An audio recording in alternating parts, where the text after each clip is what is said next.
Hi friends, మనం last క్లాస్లో పౌరసత్వానికి సంబంధించిన ఆర్టికల్స్ ఏంటో చెప్పుకున్నాం. మరొకసారి చెప్తాను, జాగ్రత్తగా వినండి. పౌరసత్వము అనేది కేంద్ర జాబితా. పౌరసత్వము భారతదేశంలో ఏక పౌరసత్వము.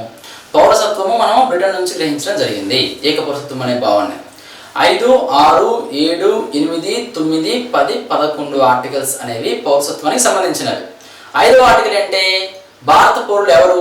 భారత రాజ్యాంగం అమల్లోకి వచ్చే నాటికి భారతదేశంలో నివసించే వారంతా భారత పౌరులే. భారత రాజ్యాంగం అమల్లోకి వచ్చే నాటికి 5 సంవత్సరాల ముందు నుంచి స్థిర నివాసం ఏర్పాటు చేసుకున్న వారు కూడా భారత పౌరులే. 6వ ఆర్టికల్ ఏంటి? దేశ విభజన కాలంలో పాకిస్తాన్ నుండి భారతదేశానికి వలస వచ్చి భారతదేశంలో 19 జూలై 1948 నాటికి ఇక్కడ పౌరులుగా నమోదైన వారు కూడా భారత పౌరులే. ఓకేనా? 7వ ఆర్టికల్ ఏంటి? దేశ విభజన కాలంలో భారత్ నుండి పాకిస్తాన్కి వెళ్ళి పాకిస్తాన్లో పౌరులుగా నమోదై తిరిగి అక్కడి నుంచి ఇక్కడికి వచ్చి ఇక్కడ పౌరులుగా నమోదైన వారు కూడా భారత పౌరులే. 8వ ఆర్టికల్ ఏంటి? భారత సంతతికి చెందిన తల్లిదండ్రులు ఎవరైనా విదేశాల్లో నివసిస్తున్నప్పటికీ విదేశాల్లో వారికి కలిగే సంతానం ఏదైతే ఉందో ఆ సంతానాన్ని సంబంధిత రాయబార కార్యాలయం నందు 1 సంవత్సరంలోగా నమోదు చేసుకుంటే వారికి భారత పౌరసత్వం కల్పిస్తారు. ఓకే. 9వ ఆర్టికల్ ఏంటి? ఎవరైనా భారత పౌరసత్వాన్ని కలిగి ఉండి ఇతర దేశాల పౌరసత్వాన్ని గనక పొందితే ఆటోమేటిక్గా భారత పౌరసత్వాన్ని కోల్పోతారు. 10వ ఆర్టికల్ ఏంటి? భారతీయులు ఎప్పటికీ భారతీయులే. 11వ ఆర్టికల్ ఏంటి అంటే భారత పౌరసత్వం మీద చట్టం చేసే అధికారం పాలన కలిగి ఉంటుంది. అంటే దాని అర్థం ఏంటి అంటే పౌరసత్వ చట్టము 1955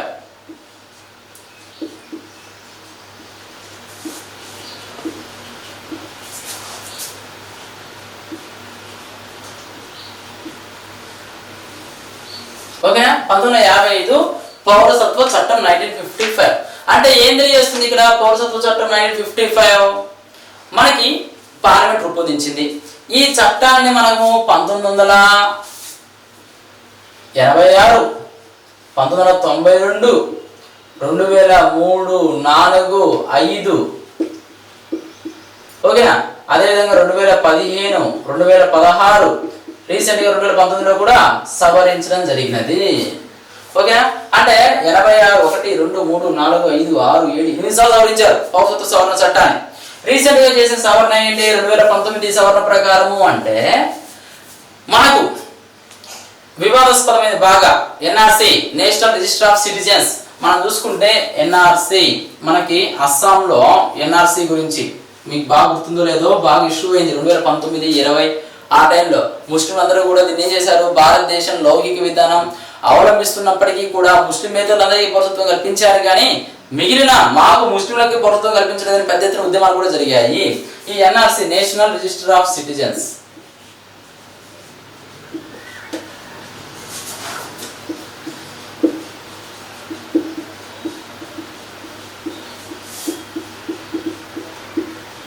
రెండు 2018 ఎస్ఎని క్వశ్చన్ అడిగాడు ఎన్ఆర్సి అంటే ఏంటి అని. National register of citizens. దీని ప్రకారం 2019లో చేసిన సవరణ ప్రకారం ఏం చేశారు? 2019లో పౌరసత్వ సవరణ చట్టం ఏం చేశారు? మార్చారు. దీని ప్రకారము పాకిస్తాన్, బంగ్లాదేశ్, ఆఫ్ఘనిస్తాన్, శ్రీలంక మరియు బర్మా దేశాల నుంచి వచ్చిన ముస్లిమేతరులకి అంటే సిక్కులు, హిందువులు, పార్సీలు, జైనులు, బౌద్ధులు, క్రైస్తవులు ఈ మతాల వారికి భారత పౌరసత్వం కల్పించారు, కానీ ముస్లింలకు కల్పించలేదు. అంటే 2014 డిసెంబర్ 31 నాటికి ఎవరైతే భారతదేశానికి వచ్చారో వారికి భారత పౌరసత్వం కల్పించారు. అంటే అక్రమ వలసదారులు అంటే ఏంది? సరిహద్దు దేశాలు మనం చూసుకుంటే శ్రీలంక మనకు సరిహద్దు దేశమే, మయన్మార్ మన సరిహద్దు దేశమే, ఆఫ్ఘనిస్తాన్, పాకిస్తాన్, బంగ్లాదేశ్ ఈ సరిహద్దు దేశాల్లో ఏమవుతుంది? అక్కడ వాళ్ళు అక్కడికి వచ్చేసి నివసించడం జరిగింది. వాళ్ళకు పౌరసత్వం అందరికీ మీరు కల్పించారు, కానీ ముస్లింలకు మీరు కల్పించలేదు అని చెప్పేసి పెద్ద ఎత్తున ఉద్యమాలు జరిగినాయి. ఆ ఉద్యమాల సంగతి పక్కన పెడితే ఇక్కడ మనకి exam point of view important ఏంటి అంటే 2019లో చేసిన సవరణ బేస్ చేసుకుని పాకిస్తాన్, ఆఫ్ఘనిస్తాన్, దానికి సెంట్రల్ గవర్నమెంట్ ఏం చెప్పింది, అయ్యా పాకిస్తాన్, ఆఫ్ఘనిస్తాన్, బంగ్లాదేశ్లో ముస్లింలు ఎక్కువ మంది ఉన్నారు, ముస్లింలు అధికార రాజ్యము, ముస్లింలు మీరు ఎక్కువ మంది అక్కడ పరిపాలన చేయడం జరుగుతుంది, అక్కడ పీడిత వర్గాల వారికి పౌరసత్వం కల్పిస్తున్నాము, ఇంకా ముస్లింలకు కూడా కల్పిస్తే దాని యొక్క ఉద్దేశం ఏ విధంగా సఫలీకృతం అవుతుంది అని వీళ్ళు భావిస్తున్నారు. అవన్నీ మనం పక్కన పెడితే అది వేరే టాపిక్. ఇక మనం గుర్తుపెట్టుకోవాల్సిన పాయింట్ ఏంటి అంటే పాకిస్తాన్, ఆఫ్ఘనిస్తాన్, బంగ్లాదేశ్, శ్రీలంక, బర్మా దేశాల నుండి వలస వచ్చిన ముస్లిమేతరులకి అంటే హిందువులు, సిక్కులు, జైనులు, బౌద్ధులు, పార్సీలు, క్రైస్తవులు,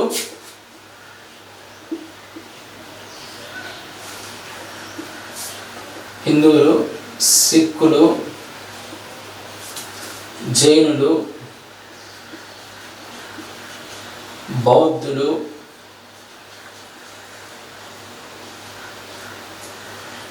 పార్సీలు. ఓకేనా? పార్సీలు అంటే 3, 4, 5, 6 క్రైస్తవులు.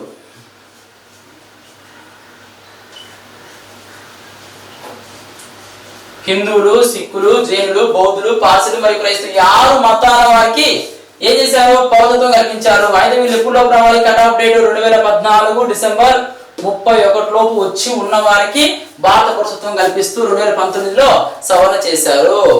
ఓకేనా? పౌరసత్వ సవరణ చట్టము ఇది మనకు దీనికి సంబంధించింది. అంటే ఇక్కడ మనం జాగ్రత్తగా గమనిస్తే పౌరసత్వ చట్టం 1955. ఇప్పుడు ఈ పౌరసత్వ సవరణ గురించి ఎందుకు చెప్పుకున్నాం, 11వ ఆర్టికల్లో భారత పౌరసత్వానికి సంబంధించిన అంశాల మీద చట్టాలు చేసే అధికారం భారత పార్లమెంట్ కలిగి ఉంటుంది అనే టాపిక్ దగ్గర చెప్పాను అనమాట. ఇప్పుడు నెక్స్ట్ మనం ఏం చేస్తామంటే భారత పౌరసత్వాన్ని పొందే పద్ధతులు ఏంటి, పౌరసత్వాన్ని కోల్పోయే పద్ధతులు ఏంటి, ద్వంద్వ పౌరసత్వం ఏంటి అనేది మనం తెలుసుకుంటాం.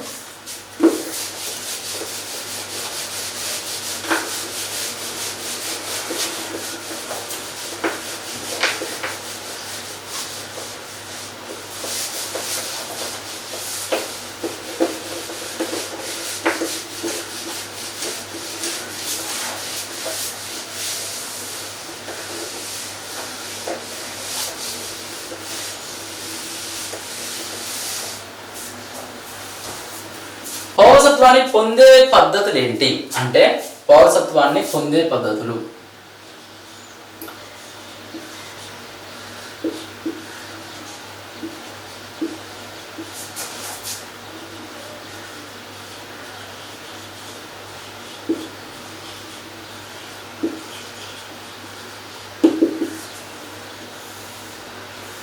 అంటే జెస్సోలి, జెస్ సాంగ్వినాస్, సహజీకృత పౌరసత్వం, నమోదు ద్వారా పౌరసత్వం, భూభాగ విలీనం ద్వారా పౌరసత్వం, ఉద్యోగం ద్వారా పౌరసత్వం అని రకరకాల పద్ధతులు ఉన్నాయి. ఒక్కొక్క పద్ధతి నేను చెప్తాను.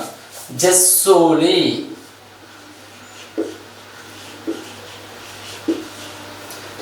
జెస్ సాంగ్వినాస్,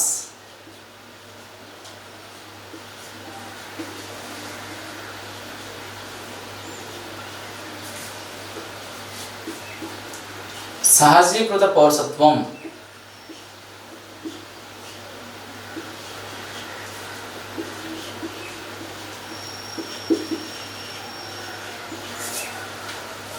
నమోదు ద్వారా పౌరసత్వం,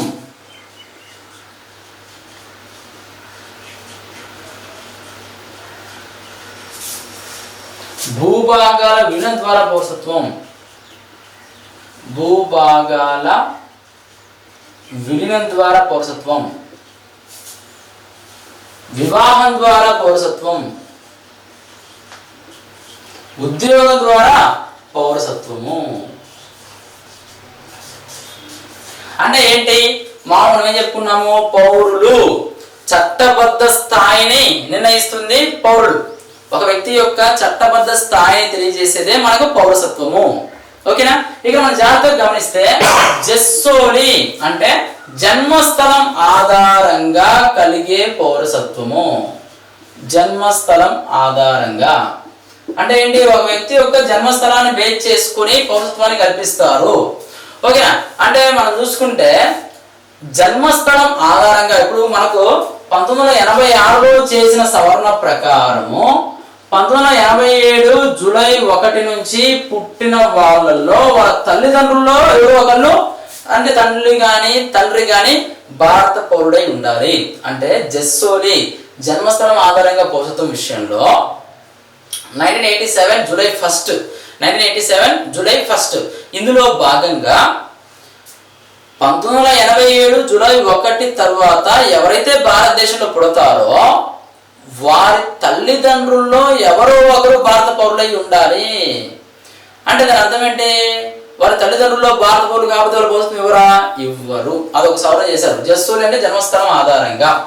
జెస్సాంగ్వినాస్ రక్త సంబంధం ద్వారా పౌరసత్వము. జెస్సాంగ్వినాస్ రక్త సంబంధం ద్వారా పౌరసత్వము. అంటే ఇక్కడ మనం చూసుకుంటే రక్త సంబంధం ద్వారా పౌరసత్వం కల్పించడాన్ని జెస్సాంగ్వినాస్ అంటారు. అంటే ఏంటి దాని అర్థము? రక్త సంబంధం ద్వారా పౌరసత్వం కల్పించడము. ఓకేనా? రక్త సంబంధము అంటే ఏంటి? మనం చెప్పుకున్నాం కదా, ఈ విదేశాల్లో నివసిస్తున్న వారి యొక్క తల్లిదండ్రులకు సంబంధించి జన్మస్థానం, విదేశాల్లో నివసిస్తున్న వారి యొక్క తల్లిదండ్రులకు సంబంధించి ఏం చేస్తారు? పిల్లలు పుడితే రక్త సంబంధం ద్వారానే కావాలి పౌరసత్వం కల్పించేది. దాన్ని జెస్సాంగ్వినాస్ అంటారు. సహజీకృత పౌరసత్వము అంటే ఇతర దేశాల పౌరసత్వాన్ని వదులుకొని మన దేశ పౌరసత్వాన్ని స్వీకరిస్తే దాన్ని సహజీకృత పౌరసత్వం అంటారు. మనకు మదర్ తెరిసా గారు యుగోస్లావియా మన దేశం కాదు, అయితే ఆ దేశ పౌరసత్వాన్ని వదులుకొని భారత పౌరసత్వాన్ని స్వీకరించింది. సహజీకృత పౌరసత్వము మనం ఇలా చెప్పుకున్నాం.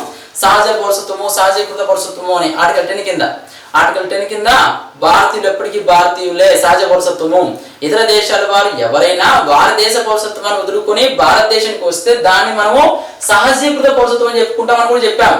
ఎగ్జాంపుల్ ఎవరు అంటే మదర్ తెరిసా గారు. ఓకేనా? ఆ తర్వాత నమోదు ద్వారా పౌరసత్వము అంటే భారత పౌరసత్వం కావాలని ఎంటర్ చేసుకొని నమోదు చేసుకోవడం ద్వారా కూడా పౌరసత్వాన్ని పొందవచ్చును. ఓకేనా? అంటే ఇప్పుడు సపోజ్ దీనికి మనము నమోదు ద్వారా మనము మన యొక్క సంబంధిత అధికారుల వద్ద నేను భారత పౌరుడుగా ఉంటాను అని చెప్పేసి నమోదు ద్వారా పౌరసత్వం ఉండవచ్చు. అంటే ఎలా అంటే ఎక్కువ సందర్భాల్లో ఇది వివాహం ద్వారా అని చెప్పవచ్చు. ఇప్పుడు సపోజ్ మన రాజీవ్ గాంధీ గారిని ఎవరు వివాహం అయ్యారు? సోనియా గాంధీ గారు వివాహం అయ్యారు. సోనియా గాంధీ గారు ఏ దేశం? భారతదేశం. పుట్టుకతో కాదు, ఆమె ఇటలీ దేశం. అంటే ఇక్కడ మనం చూసుకుంటే నమోదు ద్వారా పౌరసత్వము భారత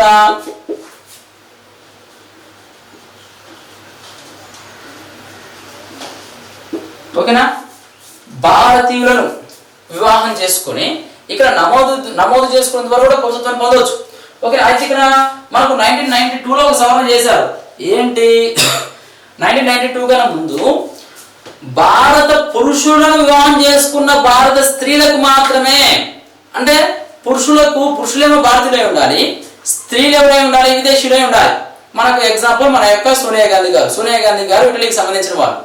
అయితే 1992లో చేసిన సవరణ ప్రకారము భారతీయ స్త్రీలను వివాహం చేసుకున్న విదేశీ పురుషులకు కూడా, అంటే భారతీయ అమ్మాయిని విదేశీ పురుషుడు చేసుకుంటే ఆ విదేశీ పురుషుడికి కూడా భారత పౌరసత్వం కల్పిస్తారు. ఓకేనా? అదేవిధంగా భూభాగాల ద్వారా మనం ఏం చెప్పుకున్నాము? ఆర్టికల్ 2లో భారత భూభాగం మీద చట్టం చేసే అధికారం పార్లమెంటుకు ఉంటుంది. అంతర్గతంగా కానీ బహిర్గతంగా కానీ. బహిర్గతంగా ఉన్నప్పుడు రాజ్యాంగ సవరణ చేయాలి. అలా రాజ్యాంగ సవరణ విషయంలో బంగ్లాదేశ్ సపోజ్ మనం చూసుకుంటే ఇప్పుడు కోల్కతా బంగ్లాదేశ్ సంబంధించిన భూభాగం ఉంది. ఈ బంగ్లాదేశ్ భూభాగంలో ఈ కొద్ది భాగం భారతదేశానికి ఇస్తున్నట్లు చట్టం చేశారు అనుకుందాం, రాజ్యాంగ సవరణ చేశారు. ఇక్కడ ఈ ప్రదేశంలో జనాభా ఉంటారు కదా, మరి ఈ జనాభా పరిస్థితి ఏంటి అంటే ఈ జనాభా కూడా భారత పౌరసత్వం పొందుతారు. భూభాగాల ద్వారా కూడా పౌరసత్వాన్ని పొందొచ్చును. అదేవిధంగా ఉద్యోగం ద్వారా భారత సంస్థల్లో ఉద్యోగం కనుక 12 నెలలు చేస్తే వాళ్ళు కూడా నమోదు చేసుకుంటే వారు కూడా ఏం చేస్తారు? భారత పౌరసత్వాన్ని ఇవ్వడం జరుగుతుంది. ఓకేనా? భారత పౌరసత్వాన్ని పొందే పద్ధతులు ఏంటి అంటే జెస్సోలి రక్త సంబంధం ద్వారా పౌరసత్వము, జెస్సాంగ్వినాస్ అంటే జెస్సోలి అంటే జన్మస్థలం ఆధారంగా పౌరసత్వము. జెస్ సాంగ్వినాస్ రక్త సంబంధం ద్వారా పౌరసత్వము. సహజీకృత పౌరసత్వము అంటే ఇతర దేశాల పౌరసత్వాన్ని వదులుకొని భారత పౌరసత్వాన్ని పొందడము. అదేవిధంగా నమోదు ద్వారా, భూభాగం ద్వారా, వివాహం ద్వారా, ఉద్యోగం ద్వారా భారత పౌరసత్వాన్ని పొందవచ్చును. ఓకే, ఇది మనకు పౌరసత్వాన్ని పొందే పద్ధతులు. ఇప్పుడు పౌరసత్వాన్ని కోల్పోయే పద్ధతులు ఏంటి? పౌరసత్వాన్ని కోల్పోయే పద్ధతులు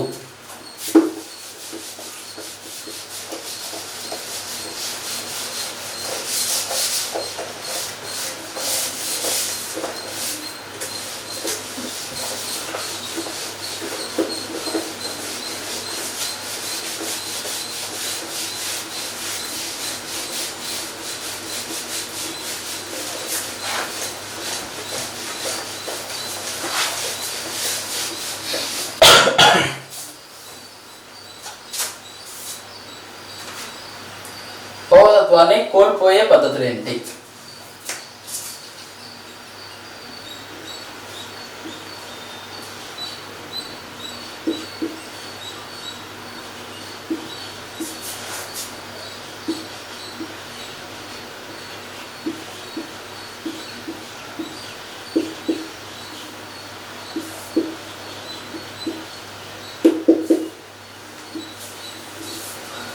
పౌరసత్వాన్ని ఎలా కోల్పోతారు అంటే పరిత్యాగం, అంతమొగుట, అంతమొందించుట అనేవి ఉన్నాయి. ఏంటి అంటే అవి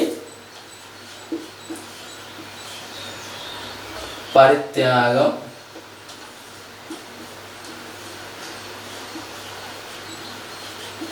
అంతమొగుట, అంతమొందించుట,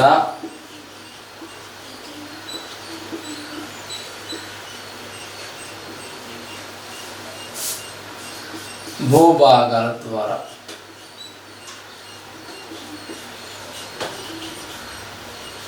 ఏంటి పరిత్యాగం అంటే ఏంటి?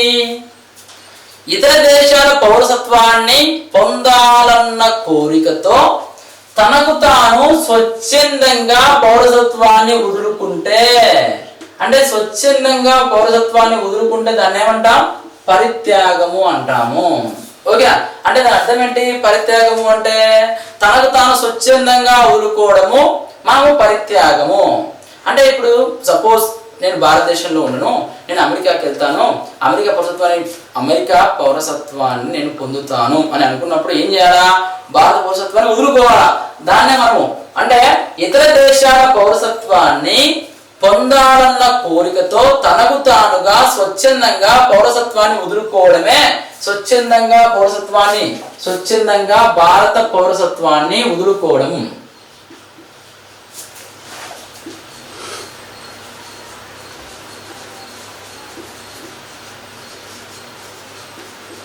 ఓకేనా? స్వచ్ఛందంగా భారత పౌరసత్వాన్ని వదులుకోవడం పరిత్యాగము. Okay, next అంతమొగుట, అంతమవడము. అంతమవడం అంటే ఏంటి? ఎవరైనా వ్యక్తి ఇతర దేశాల పౌరసత్వం స్వీకరిస్తే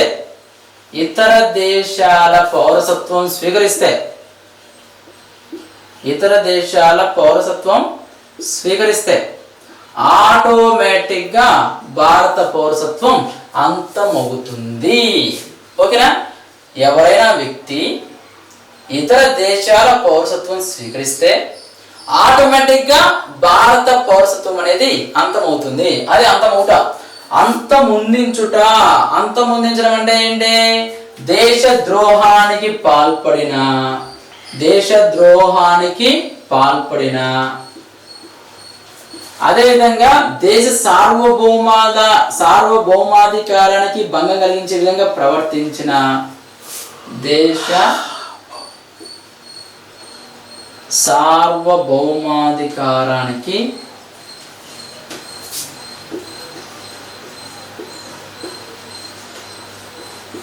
భంగం కలిగించే విధంగా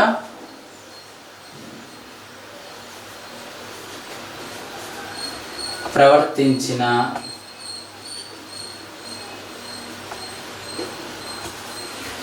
ఓకేనా? అంతమొందించుట దేశ ద్రోహానికి పాల్పడిన, దేశ సార్వభౌమాధికారానికి భంగం కలిగించే విధంగా ప్రవర్తించిన ఏం చేస్తుంది భారత ప్రభుత్వము? భారత పౌరసత్వాన్ని అంతమొందిస్తుంది. అదేవిధంగా భూభాగాల ద్వారా, అంటే ఇందాక మనం చెప్పుకున్నాం, సపోజ్ మనకు బంగ్లాదేశ్ ఉంది, బంగ్లాదేశ్లో కొద్ది భాగం భారతదేశం విలీనమైంది, కొద్ది భాగము భారతదేశం నుంచి బంగ్లాదేశ్కి వచ్చింది. అప్పుడు ఇక్కడ ఉంటారు కదా ఈ పౌరుల పరిస్థితి ఏంటి? ఈ పౌరులకి భారత పౌరసత్వం కోల్పోతారు. అంటే దాని అర్థం ఏంటి అంటే భూభాగ విలీనం ద్వారా మనం పౌరసత్వాన్ని పొందుతాము. మనం కనుక ఇతర దేశాలకు ఇస్తే, సపోజ్ మనకు రాజ్యాంగ సవరణ 100 చేసి కొంత భూభాగాన్ని బంగ్లాదేశ్కి ఇచ్చాం, మరికొంత భూభాగాన్ని బంగ్లాదేశ్ నుంచి మనము స్వీకరించడం జరిగింది. అలా చేయబట్టి ఆ ప్రాంతంలో ఉన్న జనాభా యొక్క పౌరసత్వం మీద ఎఫెక్ట్ పడుతుంది. ఇది మన పౌరసత్వాన్ని కోల్పోయే పద్ధతులు. ఓకేనా? ఇది పౌరసత్వాన్ని పొందే పద్ధతులు, కోల్పోయే పద్ధతులు. మరి భారత్లో ద్వంద్వ పౌరసత్వం అంటే ఏంటి? ద్వంద్వ పౌరసత్వం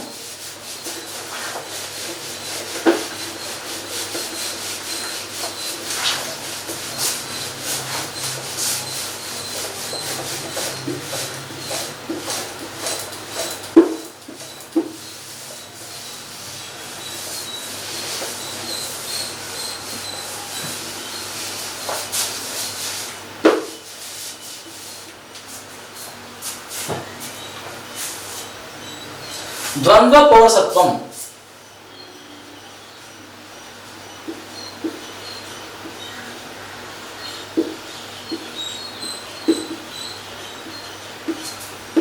ఓకేనా? ఫస్ట్ మామూలుగా మనం చూసుకుంటే మనకు పివి నరసింహారావు గారు ప్రధానమంత్రిగా ఉన్నప్పుడు ఆర్థిక సంస్కరణ స్టార్ట్ అయినాయి. పివి నరసింహారావు గారి హయాంలో, పివి నరసింహారావు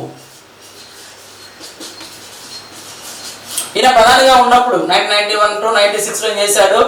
అప్పుడు మనకు ఎల్పిజి, లిబరలైజేషన్, ప్రైవేటైజేషన్, గ్లోబలైజేషన్, ఈ ఆర్థిక సంస్కరణ తీసుకొని రాబట్టి ఇతర దేశాల వారు భారతదేశంలో పెట్టుబడులు పెట్టడానికి ఆహ్వానించడం జరిగింది. అంటే భారతదేశం అప్పటి వరకు మిశ్రమ ఆర్థిక వ్యవస్థ మనం చూసుకుంటే సామ్యవాదాన్ని బేస్ చేసుకొని మనము license raj, permit raj, quota raj ఇలా ఉండేది. దాన్ని రివర్స్ చేసుకొని యూటర్న్ తిరిగి భారతదేశం ఏం చేసింది? పెట్టుబడులను ఆకర్షించింది, విదేశీయులకు ఎర్రదిబాజీ పరచడం జరిగింది. ఇలాంటి సందర్భంలో ద్వంద్వ పౌరసత్వం కల్పించాల్సిన ఆవశ్యకతను దృష్టిలో పెట్టుకొని, అంటే వాళ్ళకు కొన్ని అవకాశాలు కల్పించే విషయంలో, అవకాశాలను పెంపొందించే విషయంలో ద్వంద్వ పౌరసత్వాన్ని బేస్ చేసుకొని ఎల్ఎన్ సింఘ్వి కమిటీ సిఫారసుల మేరకు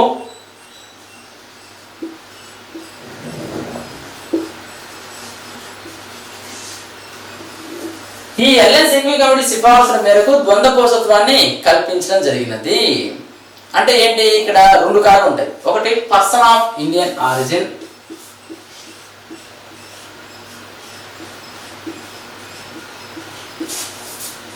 పర్సన్ ఆఫ్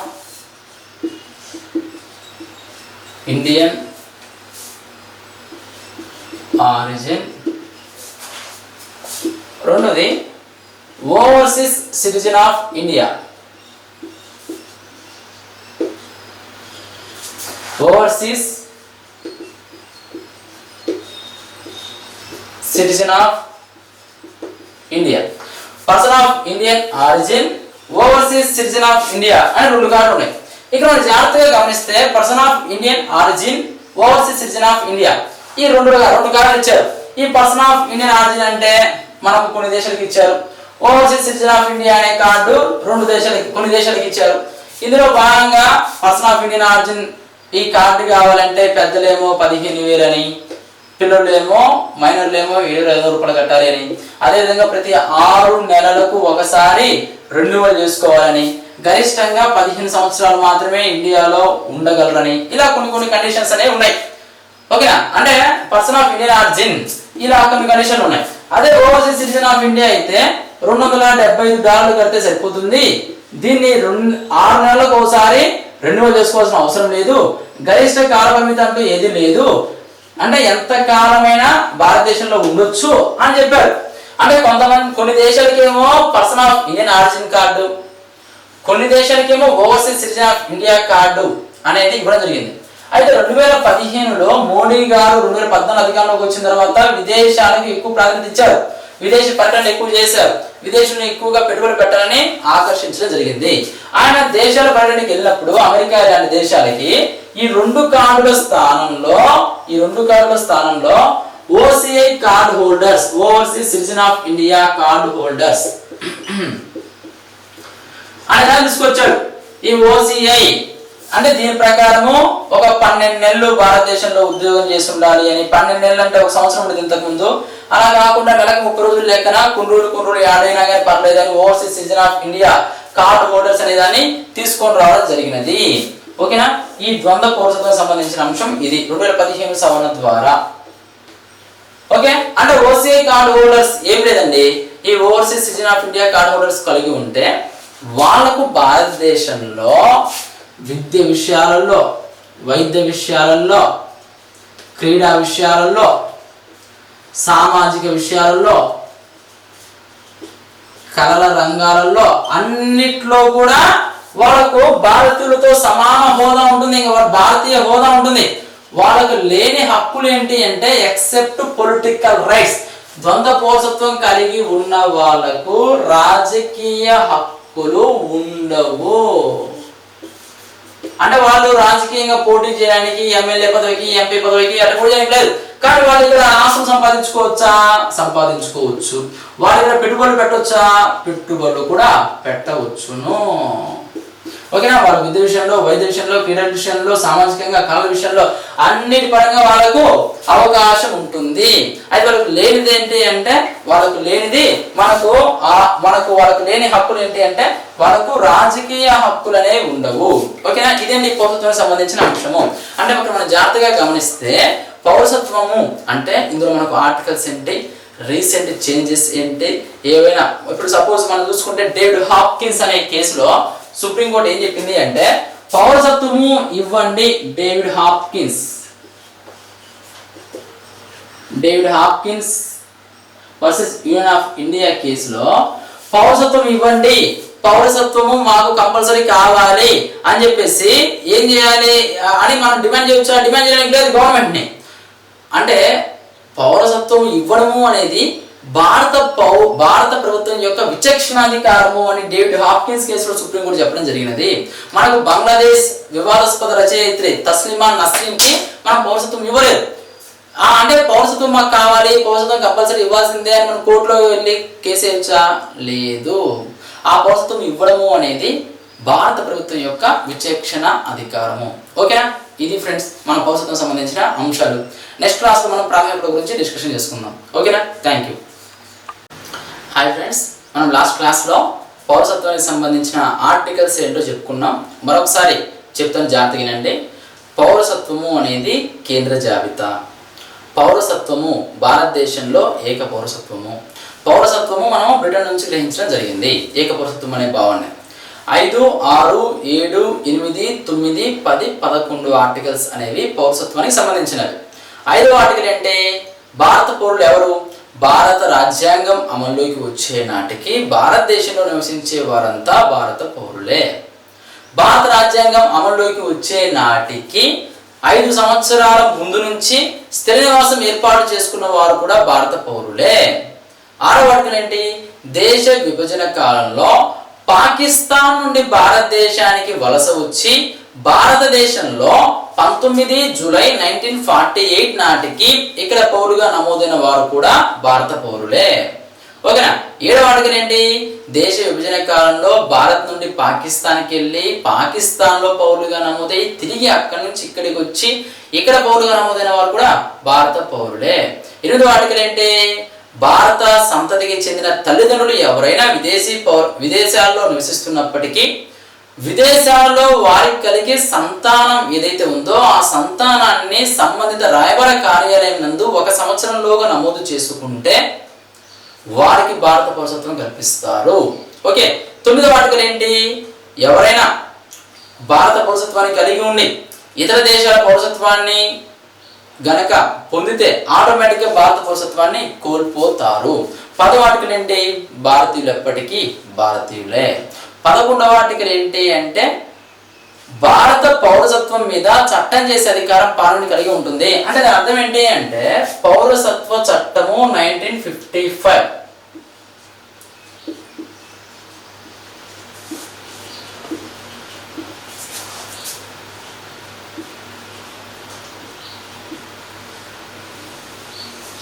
1955 పౌరసత్వ చట్టం 1955. అంటే ఏం తెలియజేస్తుంది ఇక్కడ పౌరసత్వ చట్టం 1955? మనకి పార్లమెంట్ రూపొందించింది. ఈ చట్టాన్ని మనము 1986, 1992, 2003, 4, 5, ఓకేనా, అదేవిధంగా 2015, 2016, రీసెంట్గా 2019లో కూడా సవరించడం జరిగినది. ఓకేనా, అంటే 86, 1, 2, 3, 4, 5, 6, 7 ఎన్నిసార్లు సవరించారు పౌరసత్వ సవరణ చట్టాన్ని. రీసెంట్ గా చేసిన సవరణ ఏంటి? 2019 సవరణ ప్రకారము అంటే మనకు వివాదాస్పదమైన బాగా NRC, national register of citizens. మనం చూసుకుంటే ఎన్ఆర్సి మనకి అస్సాంలో ఎన్ఆర్సి గురించి మీకు బాగా గుర్తుందో లేదో బాగా ఇష్యూ అయింది 2019, 20 ఆ టైంలో. ముస్లింలు అందరూ కూడా దీన్ని ఏం చేశారు? భారతదేశం లౌకిక విధానం అవలంబిస్తున్నప్పటికీ కూడా ముస్లింలందరికీ పౌరసత్వం కల్పించారు, కానీ మిగిలిన మాకు ముస్లింలకి పౌరసత్వం కల్పించడానికి పెద్ద ఎత్తున ఉద్యమాలు కూడా జరిగాయి. ఈ NRC, national register of citizens.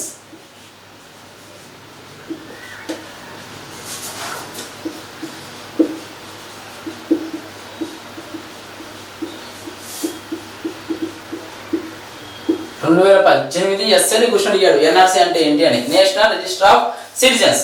దీని ప్రకారం 2019లో చేసిన సవరణ ప్రకారం ఏం చేశారు? 2019లో పౌరసత్వ సవరణ చట్టం ఏం చేశారు? మార్చారు.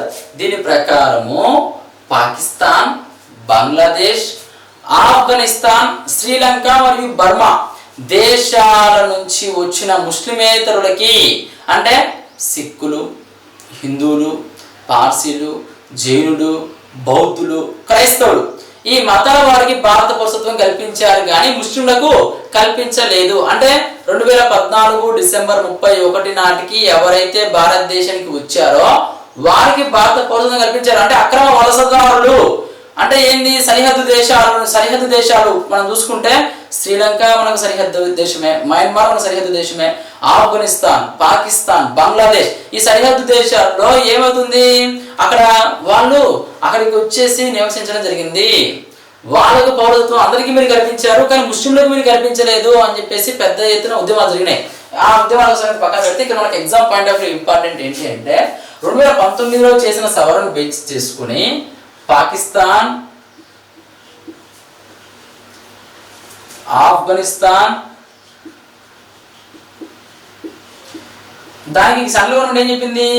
అయ్యా పాకిస్తాన్, ఆఫ్ఘనిస్తాన్, బంగ్లాదేశ్ లో ముస్లింలు ఎక్కువ మంది ఉన్నారు, ముస్లింల అధికార రాజ్యము, ముస్లింలు మీరు ఎక్కువ మంది అక్కడ పరిపాలన చేయడం జరుగుతుంది, అక్కడ పీడిత వర్గాల వారికి పౌరసత్వం కల్పిస్తున్నాము, ముస్లింలకు కూడా కల్పిస్తే దాని యొక్క ఉద్దేశం ఏ విధంగా సఫలీకృతం అవుతుంది అని వీళ్ళు భావిస్తున్నారు. అవన్నీ మనం పక్కన పెడితే అది వేరే టాపిక్.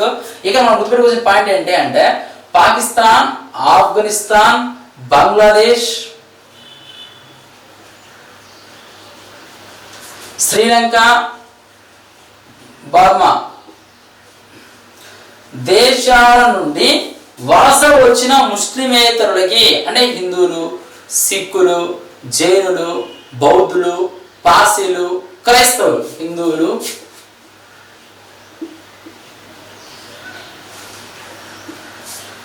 హిందువులు, సిక్కులు,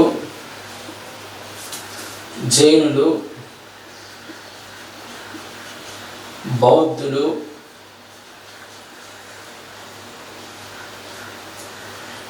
పార్సీలు. ఓకేనా? పార్సీలు అంటే 3, 4, 5, 6 క్రైస్తవులు.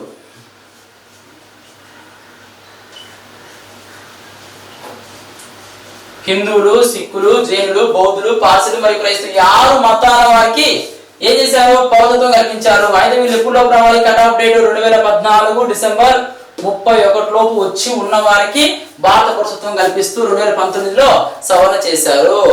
ఓకేనా? పౌరసత్వ సవరణ చట్టము ఇది మనకు దీనికి సంబంధించింది. అంటే ఇక్కడ మనం జాగ్రత్తగా గమనిస్తే పౌరసత్వ చట్టం 1955. ఇప్పుడు ఈ పౌరసత్వ సవరణ గురించి ఎందుకు చెప్పుకున్నాం? 11వ ఆర్టికల్లో భారత పౌరసత్వానికి సంబంధించిన అంశాల మీద చట్టాలు చేసే అధికారం భారత పార్లమెంట్ కలిగి ఉంటుంది అనే టాపిక్ దగ్గర చెప్పాను అనమాట. ఇప్పుడు నెక్స్ట్ మనం ఏం చేస్తామంటే భారత పౌరసత్వాన్ని పొందే పద్ధతులు ఏంటి, పౌరసత్వాన్ని కోల్పోయే పద్ధతులు ఏంటి, ద్వంద్వ పౌరసత్వం ఏంటి అనేది మనం తెలుసుకుంటాం.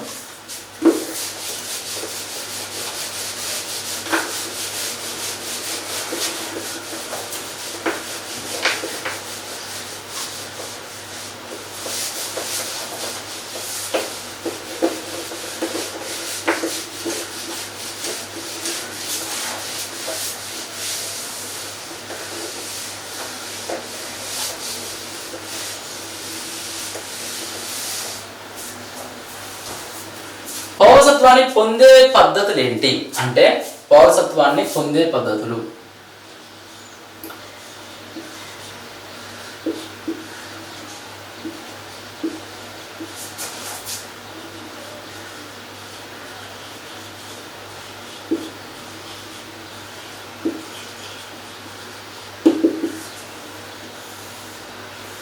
అంటే జెస్సోలి, జెస్ సాంగ్వినాస్, సహజీకృత పౌరసత్వం, నమోదు ద్వారా పౌరసత్వం, భూభాగ వినతి ద్వారా పౌరసత్వం, ఉద్యోగం ద్వారా పౌరసత్వం అని రకరకాల పద్ధతులు ఉన్నాయి. ఒక్కొక్క పద్ధతి నేను చెప్తాను. జెస్సోలి,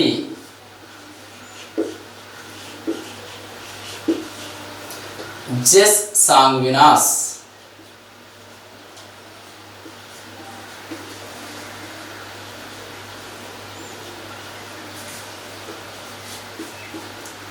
సహజీకృత పౌరసత్వం,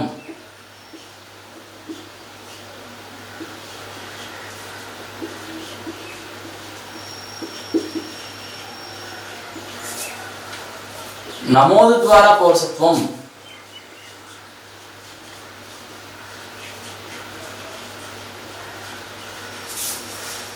భూభాగాల విలీనం ద్వారా పౌరసత్వం, భూభాగాల విలీనం ద్వారా పౌరసత్వం, వివాహం ద్వారా పౌరసత్వం, ఉద్యోగం ద్వారా పౌరసత్వము. అంటే ఏంటి, మనం ఏం చెప్పుకున్నాము, పౌరులు చట్టబద్ధ స్థాయిని నిర్ణయిస్తుంది పౌరుడు. ఒక వ్యక్తి యొక్క చట్టబద్ధ స్థాయిని తెలియజేసేదే మనకు పౌరసత్వము. ఓకేనా? ఇక్కడ మనం జాగ్రత్తగా గమనిస్తే జెస్సోలి అంటే జన్మస్థలం ఆధారంగా కలిగే పౌరసత్వము. జన్మస్థలం ఆధారంగా అంటే ఏంటి, ఒక వ్యక్తి యొక్క జన్మస్థలాన్ని బేస్ చేసుకుని పౌరసత్వాన్ని కల్పిస్తారు. ఓకేనా? అంటే మనం చూసుకుంటే జన్మస్థలం ఆధారంగా ఇప్పుడు మనకు 1986లో చేసిన సవరణ ప్రకారము 1987 జూలై 1 నుంచి పుట్టిన వాళ్ళల్లో వాళ్ళ తల్లిదండ్రుల్లో ఎవరో ఒకళ్ళు అంటే తండ్రి కానీ భారత పౌరుడై ఉండాలి. అంటే జెస్సోలి జన్మస్థలం ఆధారంగా పౌరసత్వం విషయంలో 1987 జూలై 1 ఇందులో భాగంగా 1987 జూలై 1 తర్వాత ఎవరైతే భారతదేశంలో పుడతారో వారి తల్లిదండ్రుల్లో ఎవరో ఒకరు భారత పౌరులై ఉండాలి. అంటే దాని అర్థం ఏంటి, వారి తల్లిదండ్రుల్లో భారత పౌరులు కాకపోతే వాళ్ళు పౌరసత్వం ఇవ్వరు. అదొక సవరణ చేశారు. జెస్సోలి అంటే జన్మస్థలం ఆధారంగా. జెస్ సాంగ్వినాస్ రక్త సంబంధం ద్వారా పౌరసత్వము. జెస్ సాంగ్వినాస్ రక్త సంబంధం ద్వారా పౌరసత్వము. అంటే ఇక్కడ మనం చూసుకుంటే రక్త సంబంధం ద్వారా పౌరసత్వం కల్పించడాన్ని జెస్ సాంగ్వినాస్ అంటారు. అంటే ఏంటి దాని అర్థము, రక్త సంబంధం ద్వారా పౌరసత్వం కల్పించడము. ఓకేనా? రక్త సంబంధము అంటే ఏంటి, మనం చెప్పుకున్నాం కదా, ఈ విదేశాల్లో నివసిస్తున్న వారి యొక్క తల్లిదండ్రులకు సంబంధించి జన్మస్థానం, విదేశాల్లో నివసిస్తున్న వారి యొక్క తల్లిదండ్రులకు సంబంధించి ఏం చేస్తారు, పిల్లలు పుడితే రక్త సంబంధం ద్వారానే కావాలి పౌరసత్వం కల్పించేది. దాన్ని జెస్ సాంగ్వినాస్ అంటారు. సహజీకృత పౌరసత్వము అంటే ఇతర దేశాల పౌరసత్వాన్ని వదులుకొని మన దేశ పౌరసత్వాన్ని స్వీకరిస్తే దాన్ని సహజీకృత పౌరసత్వం అంటారు. మనకు మదర్ తెరిసా గారు యుగోస్లావియా మన దేశం కాదు, అయితే ఆ దేశ పౌరసత్వాన్ని వదులుకొని భారత పౌరసత్వాన్ని స్వీకరించింది. సహజీకృత పౌరసత్వము మనం ఇలా చెప్పుకున్నాం. సహజ పౌరసత్వము, సహజీకృత పౌరసత్వము అని ఆర్టికల్ 10 కింద భారతీయులు ఎప్పటికీ భారతీయులే. సహజ పౌరసత్వము ఇతర దేశాల వారు ఎవరైనా వారి దేశ పౌరసత్వాన్ని వదులుకొని భారతదేశానికి వస్తే దాన్ని మనము సహజీకృత పౌరసత్వం అని చెప్పుకుంటామని కూడా చెప్పాము. ఎగ్జాంపుల్ ఎవరు అంటే మదర్ తెరిసా గారు. ఓకేనా. ఆ తర్వాత నమోదు ద్వారా పౌరసత్వము అంటే భారత పౌరసత్వం కావాలని ఎంటర్ చేసుకొని, ఓకేనా, ఎంటర్ చేసుకొని నమోదు చేసుకోవడం ద్వారా కూడా పౌరసత్వాన్ని పొందవచ్చును. ఓకేనా. అంటే ఇప్పుడు సపోజ్ దీనికి మనము నమోదు ద్వారా మనము మన యొక్క సంబంధిత అధికారుల వద్ద నేను భారత పౌరుడుగా ఉంటాను అని చెప్పేసి నమోదు చేసుకొని నమోదు ద్వారా పౌరసత్వం ఉండొచ్చు. అంటే ఎలా అంటే ఎక్కువ సందర్భాల్లో ఇది వివాహం ద్వారా కూడా చెప్పొచ్చు. ఇప్పుడు సపోజ్ మన రాజీవ్ గాంధీ గారిని ఎవరు వివాహం ఆడారు? సోనియా గాంధీ గారు వివాహం ఆడారు. సోనియా గాంధీ గారు ఏ దేశం? భారతదేశం. పుట్టుకతో ఆమె కాదు, ఆమె ఇటలీ దేశం. అంటే ఇక్కడ మనం చూసుకుంటే నమోదు ద్వారా పౌరసత్వము భారత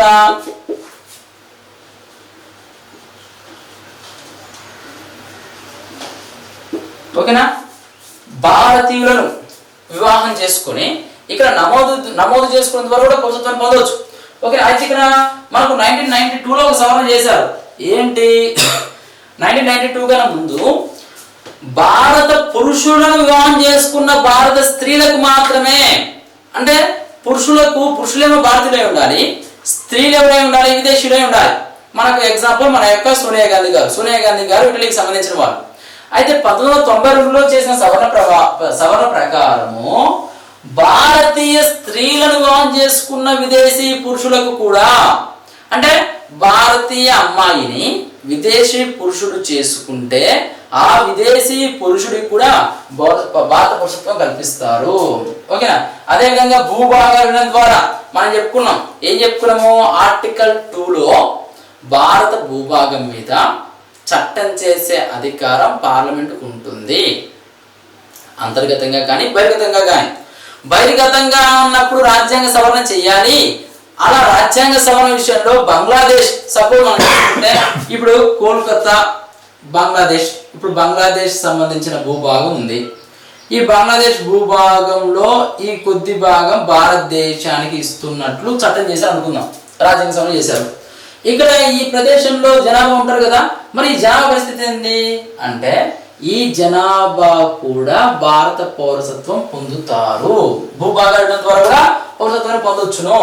అదేవిధంగా ఉద్యోగం ద్వారా భారత సంస్థల్లో ఉద్యోగం కనుక 12 నెలలు చేస్తే వాళ్ళు కూడా నమోదు చేసుకుంటే వారు కూడా ఏం చేస్తారు? భారత పౌరసత్వాన్ని ఇవ్వడం జరుగుతుంది. ఓకేనా. భారత పౌరసత్వాన్ని పొందే పద్ధతులు ఏంటి అంటే జస్సోలి రక్త సంబంధం ద్వారా పౌరసత్వము, జస్సాంగ్వినాస్ అంటే జస్సోలి అంటే జన్మస్థలం ఆధారంగా పౌరసత్వము, జస్సాంగ్వినాస్ రక్త సంబంధం ద్వారా పౌరసత్వము, సహజీకృత పౌరసత్వము అంటే ఇతర దేశాల పౌరసత్వాన్ని వదులుకొని భారత పౌరసత్వాన్ని పొందడము. అదేవిధంగా నమోదు ద్వారా, భూభాగం ద్వారా, వివాహం ద్వారా, ఉద్యోగం ద్వారా భారత పౌరసత్వాన్ని పొందవచ్చును. ఓకే. ఇది మనకు పౌరసత్వాన్ని పొందే పద్ధతులు.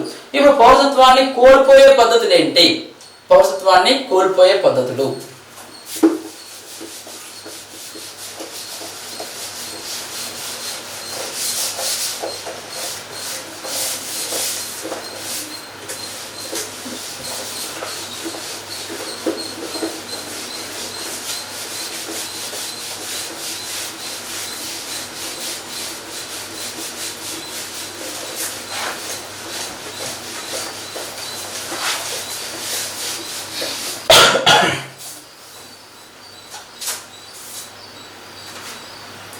పౌరసత్వాన్ని కోల్పోయే పద్ధతులు ఏంటి?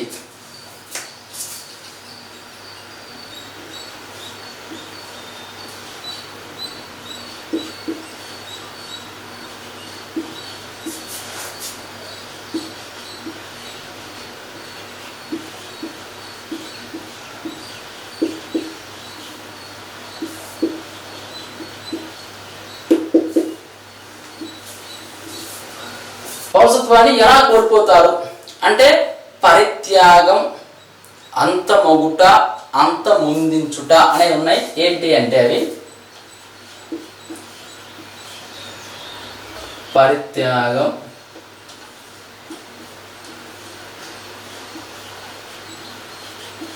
అంతమొగుట, అంతమొందించుట,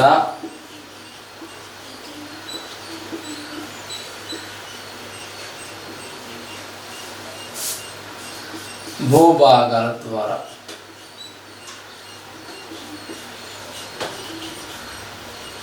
ఏంటి పరిత్యాగం అంటే ఏంటి?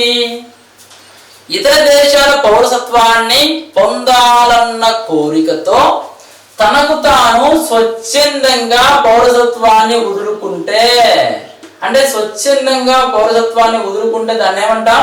పరిత్యాగము అంటాము. ఓకే, అంటే దాని అర్థం ఏంటి? పరిత్యాగము అంటే తనకు తాను స్వచ్ఛందంగా వదులుకోవడము మనము పరిత్యాగము. అంటే ఇప్పుడు సపోజ్ నేను భారతదేశంలో ఉండను, నేను అమెరికాకి వెళ్తాను, అమెరికా పౌరసత్వాన్ని నేను పొందుతాను అని అనుకున్నప్పుడు ఏం చేయాలా? భారత పౌరసత్వాన్ని వదులుకోవాలా. దాన్నే మనము అంటే ఇతర దేశాల పౌరసత్వాన్ని పొందాలన్న కోరికతో తనకు తానుగా స్వచ్ఛందంగా పౌరసత్వాన్ని వదులుకోవడమే స్వచ్ఛందంగా భారత పౌరసత్వాన్ని వదులుకోవడం.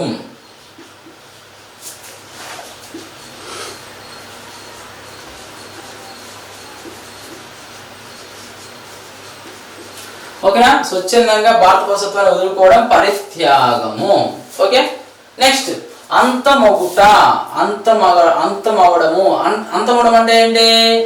ఎవరైనా వ్యక్తి ఇతర దేశాల పౌరసత్వం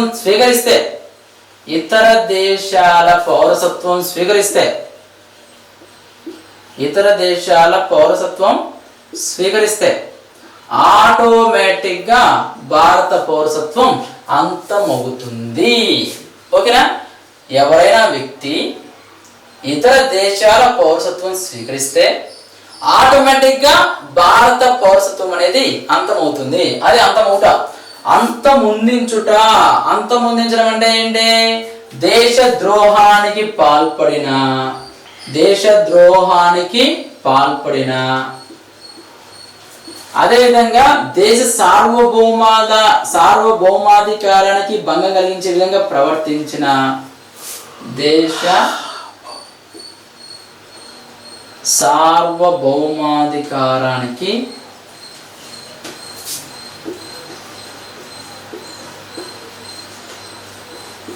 భంగం కలిగించే విధంగా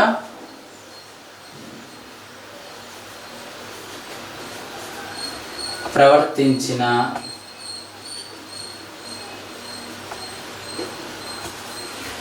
ఓకేనా? అంతమొందించుట దేశద్రోహానికి పాల్పడిన, దేశ సార్వభౌమాధికారానికి భంగం కలిగించే విధంగా ప్రవర్తించిన ఏం చేస్తుంది? భారత ప్రభుత్వము భారత పౌరసత్వాన్ని అంతమొందిస్తుంది. అదేవిధంగా భూభాగాల ద్వారా, అంటే ఇందాక మనం చెప్పుకున్నాం, సపోజ్ మనకు బంగ్లాదేశ్ ఉంది. బంగ్లాదేశ్లో కొద్ది భాగం భారతదేశం విలీనమైంది, కొద్ది భాగము భారతదేశం నుంచి బంగ్లాదేశ్కి వచ్చింది. అప్పుడు ఇక్కడ ఉంటారు కదా ఈ పౌరుల పరిస్థితి ఏంటి? ఈ పౌరులకి భారత పౌరసత్వం కోల్పోతారు. అంటే దాని అర్థం ఏంటి అంటే భూభాగం విలీనం ద్వారా మనం పౌరసత్వాన్ని పొందుతాము. మనం కనుక ఇతర దేశాలకు ఇస్తే, సపోజ్ మనకు రాజ్యాంగ సవరణ 100 చేసి కొంత భూభాగాన్ని బంగ్లాదేశ్కి ఇచ్చాం, మరికొంత భూభాగాన్ని బంగ్లాదేశ్ నుంచి మనము స్వీకరించడం జరిగింది. అలా చేయబట్టి ఆ ప్రాంతంలో ఉన్న జనాభా యొక్క పౌరసత్వం మీద ఎఫెక్ట్ పడుతుంది. ఇది మన పౌరసత్వాన్ని కోల్పోయే పద్ధతులు. ఓకేనా? ఇది పౌరసత్వాన్ని పొందే పద్ధతులు, కోల్పోయే పద్ధతులు. మరి భారత్లో ద్వంద్వ పౌరసత్వం అంటే ఏంటి? ద్వంద్వ పౌరసత్వం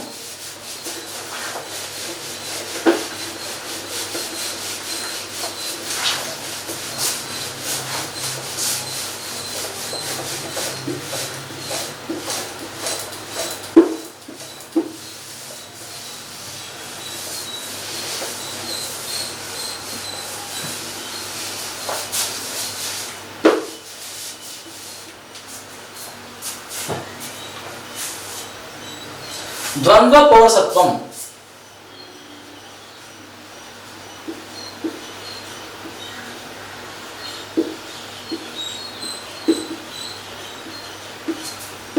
ఓకేనా? ఫస్ట్ మామూలుగా మనం చూసుకుంటే మనకు పివి నరసింహారావు గారు ప్రధానమంత్రిగా ఉన్నప్పుడు ఆర్థిక సంస్కరణ స్టార్ట్ అయినాయి. పివి నరసింహారావు గారి హయాంలో. పివి నరసింహారావు ఈయన ప్రధానిగా ఉన్నప్పుడు 1991 to 96 లో చేశాడు. అప్పుడు మనకు ఎల్పిజి లిబరలైజేషన్, ప్రైవేటైజేషన్, గ్లోబలైజేషన్ ఈ ఆర్థిక సంస్థలు తీసుకొని రాబట్టి ఇతర దేశాల వారు భారతదేశంలో పెట్టుబడులు పెట్టడానికి ఆహ్వానించడం జరిగింది.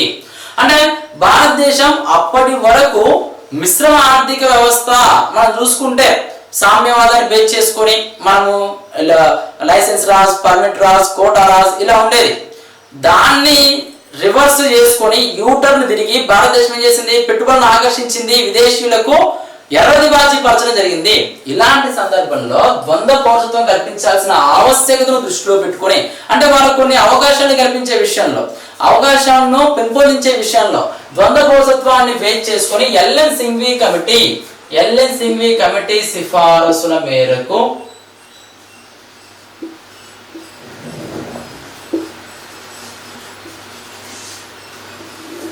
ఈ ఎల్ఎన్ సింఘ్వి కమిటీ సిఫారసుల మేరకు ద్వంద్వ పౌరసత్వాన్ని కల్పించడం జరిగినది. అంటే ఏంటి, ఇక్కడ రెండు కారణాలు ఉంటాయి. ఒకటి పర్సన్ ఆఫ్ ఇండియన్ ఆరిజిన్,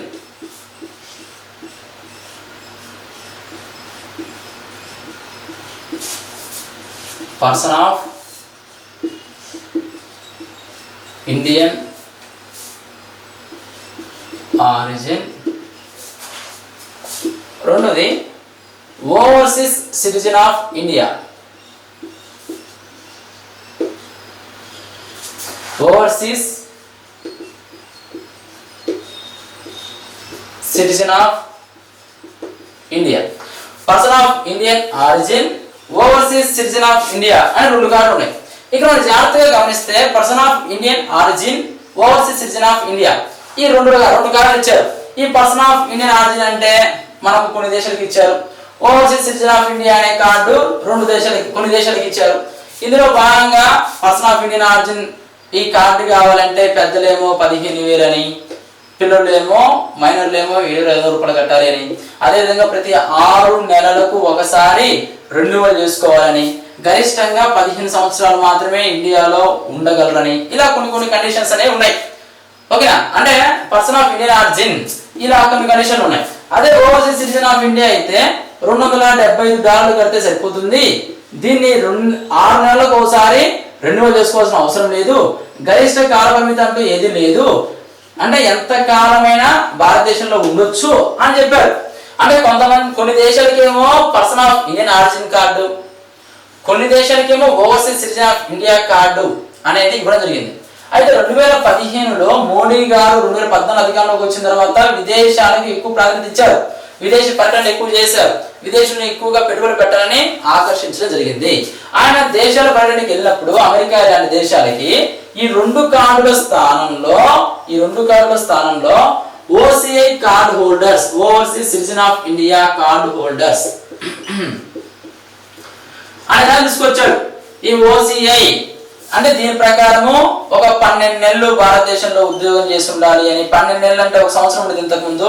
అలా కాకుండా నెలకు 30 రోజులు లెక్కన కొన్ని రోజులు యాడ్ అయినా కానీ పర్లేదని overseas citizen of India card holders అనే దాన్ని తీసుకొని రావడం జరిగినది.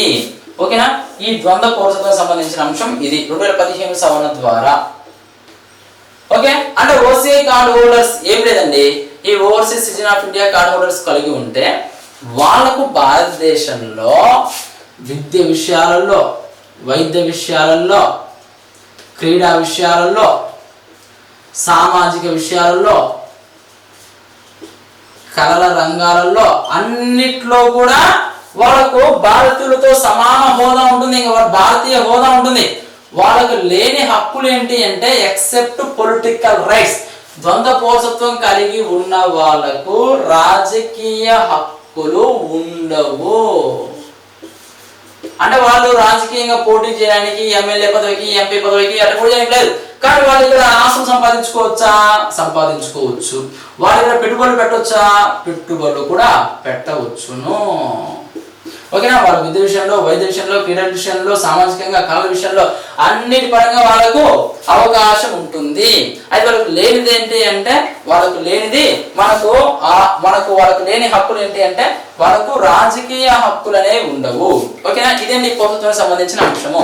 అంటే ఇక్కడ మనం జాగ్రత్తగా గమనిస్తే పౌరసత్వము అంటే ఇందులో మనకు ఆర్టికల్స్ ఏంటి, రీసెంట్ చేంజెస్ ఏంటి, ఏవైనా ఇప్పుడు సపోజ్ మనం చూసుకుంటే డేవిడ్ హాప్కిన్స్ అనే కేసులో సుప్రీంకోర్టు ఏం చెప్పింది అంటే పౌరసత్వము ఇవ్వండి David Hopkins David Hopkins versus union of India కేసులో పౌరసత్వం ఇవ్వండి, పౌరసత్వము మాకు కంపల్సరీ కావాలి అని చెప్పేసి ఏం చేయాలి అని మనం డిమాండ్ చేయొచ్చా? డిమాండ్ చేయడానికి లేదు గవర్నమెంట్ని. అంటే పౌరసత్వం ఇవ్వడము అనేది భారత ప్రభుత్వం యొక్క విచక్షణాధికారము అని డేవిడ్ హాప్కిన్స్ కేసులో సుప్రీంకోర్టు చెప్పడం జరిగినది. మనకు బంగ్లాదేశ్ వివాదాస్పద రచయిత్రి తస్లిమా నస్రీన్కి మనం పౌరసత్వం ఇవ్వలేదు. అంటే పౌరసత్వం మాకు కావాలి, పౌరసత్వం కంపల్సరీ ఇవ్వాల్సిందే అని మనం కోర్టులో వెళ్ళి కేసు వేయచ్చా? లేదు. ఆ పౌరసత్వం ఇవ్వడము అనేది భారత ప్రభుత్వం యొక్క విచక్షణ అధికారము. ఓకేనా? ఇది ఫ్రెండ్స్ మన పౌరసత్వం సంబంధించిన అంశాలు. నెక్స్ట్ క్లాస్లో మనం ప్రాధాన్యత గురించి డిస్కషన్ చేసుకుందాం. ఓకేనా? Thank you.